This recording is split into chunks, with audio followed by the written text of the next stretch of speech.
Good morning everyone! Andito na naman po ako at magluluto na naman po ako ng aming ulam for hapunan. So ang akin lulutuin po for today ay pakbet Tagalog.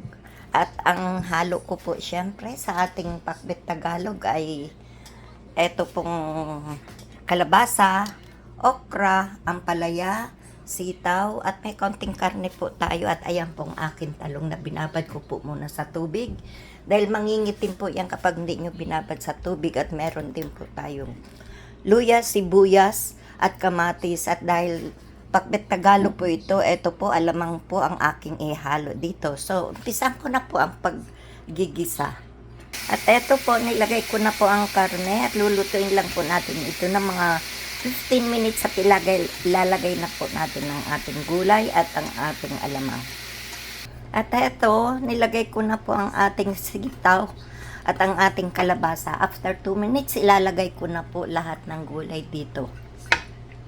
At eto, nilagay ko na po lahat ng gulay dito at saka ang ating bagoong alamang. So, lulutuin ko lang po ito ng mga ilang minuto at papakita ko po sa inyo kung luto na ito. At eto po, luto na po ang aking pakbet. I hope na gustuhan nyo po ang aking niluto for today. Have a good day guys. And I'll see you again tomorrow. Bye!